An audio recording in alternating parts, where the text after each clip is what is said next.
The Khmer Empire. The Khmer Empire was very successful and has achieved many things from 802 to 1431, where the Khmer Empire was declined. The Khmer Empire became a mystery after that, and no one knew how it declined until it was rediscovered by a French nationalist in the 1860s. In this video, we are going to talk about the decline of the empire and why it fell, from one of the biggest and successful empires in the region to the falling of in 1431.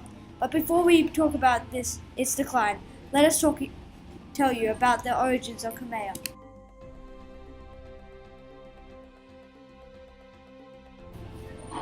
So let's talk about the Khmer Empire itself and how it came to be as an empire.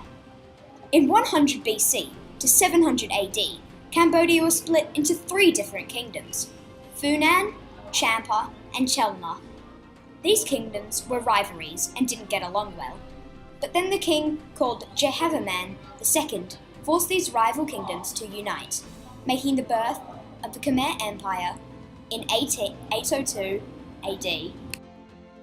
From then, the Khmer Empire achieved many things.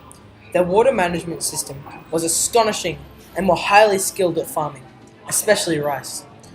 They set up a great trade, which was mostly India, great builders and warriors to expand and conquer. But what was the Great Empire? Had to end at some point, so how did the empire fall?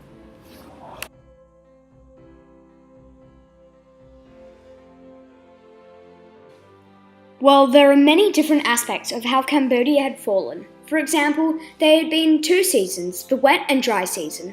In the wet season, there is usually a lot of rainfall, sometimes even meters of it. But in the dry season, you guessed it, not much rainfall. Cleverly, the Cambodians had built reservoirs to take advantage of it and store water for the dry season. There were some other attributes to it, like not a lock-in trade system and overpopulation of the temples. In Angkor Wat, there was over 1 million people living there, and this meant that disease could spread rapidly. A lot of historical evidence said that they had been invaded by surrounding countries. From one of Khmer's greatest achievements turned into why they fell. Khmer's great and effective water management system kept Khmer still standing for 6 centuries. As time went on, the water system was harder to manage and caused floods, and irrigation systems broke down. The irrigation systems were very important to the empire, as it was needed to grow crops and to survive. Without it, Khmer's population decreased rapidly. Another reason to Khmer's decline was the economic problems. Jehavarman VII, as many say the greatest king in Khmer, built many great structures. These structures varied from temples, hospitals, and also roads. The buildings were incredible, but costed a lot of the empire's money. The loss of the money as Khmer conquered a lot of land, it was very large, meaning they had to spend a lot of money on the armies and structures in all other areas.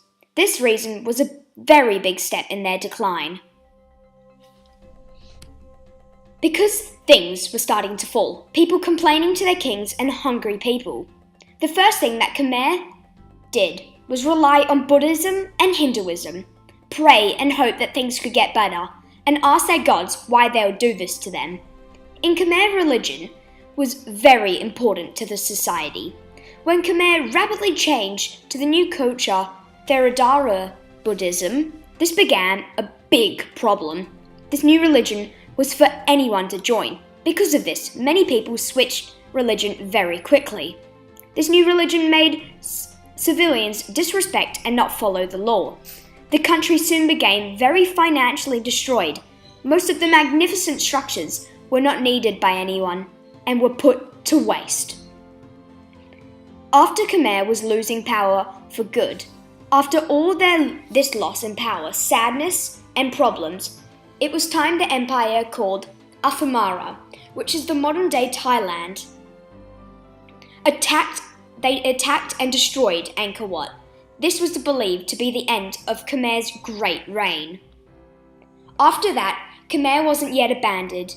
It was said that the monks wanted to sustain this wonderful palace and protect it from complete destruction.